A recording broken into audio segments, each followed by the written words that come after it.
Waktu tanpa terasa begitu cepat berlalu. Kini, tanpa terasa, Joe William dan Namora sudah menghabiskan masa 1 tahun berkuliah di Universitas Kota Batu. Banyak momen yang telah mereka lalui, baik itu dari segi pendidikan maupun yang lain-lainnya.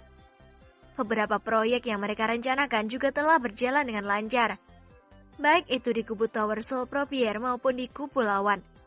Namun, bukan itu yang akan dibahas, melainkan Central Jail Kota Batu. Terhitung lebih dari 10 unit kendaraan mewah terparkir di luar pusat tahanan Kota Batu. Sepertinya ada yang mereka tunggu.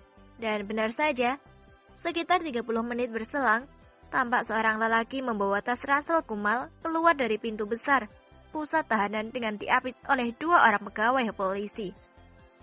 Lelaki yang tampak lebih tua dari usia sebenarnya itu terlihat sangat dekil. Rambut gondrong dengan kumis dan jenggotnya sudah memiliki 2 warna.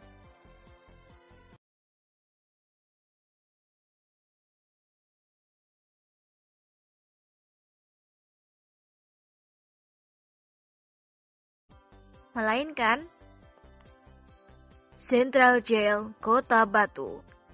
Terhitung lebih dari 10 unit kendaraan mewah terparkir di luar pusat tahanan Kota Batu. Sepertinya ada yang mereka tunggu. Dan benar saja, sekitar 30 menit berselang, tampak seorang lelaki membawa tas ransel kumal keluar dari pintu besar pusat tahanan dengan diapit oleh 2 orang pegawai polisi. Lelaki yang tampak lebih tua dari usia sebenarnya itu terlihat sangat dekil. Rambut gondrong dengan kumis dan jenggotnya sudah memiliki 2 warna. Begitu tiba di luar pintu tahanan, dengan wajah garang dan tatapan tajam, dia memandang ke arah orang-orang yang berdiri di luar mobil yang tampak seperti sangat berbahagia dengan kebebasan lelaki parubaya yang terlihat tua itu. Tidak sampai 5 menit, seorang lelaki sekitar 45-an menuju menghampiri lelaki yang baru keluar dari pusat tahanan tadi, sambil merentangkan tangannya. Sambil tersenyum, mereka langsung berpelukan dengan ucapan-ucapan selamat. Selamat menghirup udara bebas, Bang. Terima kasih, Irfan. Siapa orang-orang yang kau bawa ini? Mengapa mereka begitu ramai? Tanya lelaki mantan narapidana itu. Itu urusan nanti. Aku akan memperkenalkan Bang Marvan kepada mereka semua. Tapi, sebaiknya kita tinggalkan dulu tempat jahanam ini. Ajak lelaki yang bernama Irfan tersebut.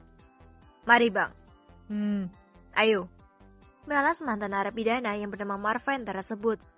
Mereka berdua lalu melangkah beriringan menuju ke sebuah mobil mewah yang memang telah dipersiapkan untuk menjemput bos besar dari geng kucing hitam itu. Setelah mereka semua memasuki mobil, rombongan tersebut pun langsung berangkat menuju area perumahan elit Tasik Putri. Rombongan itu sengaja bergerak perlahan untuk memberikan kesempatan kepada Marvan untuk melihat-lihat di sepanjang jalan. Maklumlah, selama mendekam di penjara, Marvan ini benar-benar terputus dari dunia luar. Dan tidak tanggung-tanggung, dia mendekam dalam tahanan Kota Batu selama 20 tahun. 3 tahun lebih lama dari Tigor yang juga mendekam dalam penjara yang sama. Tapi beda tempat. Karena khusus Marvan maupun Tigor memang diasingkan. Ini karena kasus mereka tergolong sangat berat sebagai kepala dari kelompok mafia, gangster, dan berbagai pelanggaran hukum lainnya. Tidak kusangka bahwa selama 20 tahun ini, sungguh banyak perubahan yang terjadi. Dulu, jalan ini adalah perkebunan kelapa sawit dan karet. Kini telah berubah menjadi pusat perbelanjaan, restoran, dan hotel. Gumam Marvan yang nyaris berjejak kagum. Irfan yang berada di sampingnya hanya bisa tersenyum kecut. Bagaimana tidak tersenyum kecut? Baru saja, abang tirinya itu memuji salah satu dari aset dan properti milik Tower Soul Propier, yang notabene adalah musuh mereka. Untuk menghilangkan kekesalan di dalam hatinya, Irfan segera menyela. Apa hebatnya bangunannya baru jadi itu. Di kota Tasik Putri, bahkan lebih maju lagi. Bahkan, di sepanjang jalan menuju ke Dolok Ginjang, sudah sangat maju. Terlebih lagi di tikungan Pitu. Perusahaan kita juga ada di sana. Dan atas persetujuan dari abang, kita juga memiliki 60% saham di perkebunan kelapa sawit Hankam di pabriknya sekaligus. Tentunya, berkat bantuan dari Art Holding Company. Art Holding Company ini, aku merasakan bahwa mereka hanya ingin memanfaatkan nama besar Martin Group saja. Mereka ingin memulai segala sesuatunya dengan instan. Apa kau tidak merasakan kekhawatiran itu, Van? Tanya Marvin dengan tatapan tajam ke arah adik tirinya itu. Hanya ini yang bisa kita lakukan, Bang. Kita tidak memiliki apa-apa lagi, kecuali nama yang nyaris rusak. Martin's Group masih bertahan karena itu milik mendiang ketua. Andai itu adalah Marvin Group, sudah pasti semuanya akan disita oleh pemerintah. Itu pun banyak aset milik perusahaan yang dibekukan. Lalu, apalagi yang kita miliki, Bang? Kalau hanya mengandalkan restoran Sampurna dan pusat hiburan dunia gemerlap, kita tidak akan bisa bertahan, Bang. Hanya dengan bantuan dari Art Holding Company ini saja, barulah kita bisa bangkit dan membalaskan dendam kita kepada Tigor. Melihat Marvin terdiam, Irfan kembali melanjutkan. Bekas anak buah Jordan di kota Kemuning, bekas anak buah Birong di kota Batu, juga bekas anak buah geng kucing hitam di Tasik Putri, bersedia berada di belakang kita untuk menyerbu dan membalaskan dendam terhadap Tigor. Itu tentu membutuhkan dana. Tanpa Art Holding Company, kita tidak akan memiliki kekuatan uang. Jika begitu, maka mereka juga akan kembali kabur dan membentuk kelompok mereka sendiri-sendiri. Lalu, apa kau pernah ke kota Kemuning? Pernah, Bang. Beberapa kali aku ke kota itu, dan aku menemukan bahwa kekuatan Tigor saat ini benar-benar mengerikan. Dia bahkan mendapatkan dukungan langsung dari putra Jerry William. Siapa lagi itu, putra Jerry William? Tanya Marvin dengan mengerutkan keningnya. Anak itu bernama Joe William. Tapi, sampai saat ini, aku belum tahu yang mana orang yang bernama Joe William itu. Orangnya masih sangat muda, tapi otaknya seperti kanjil. Sebentar kulitnya hitam legam, sebentar seperti orang gila, sebentar terlihat sangat cupu. Setelah itu dia berpenampilan layaknya pangeran.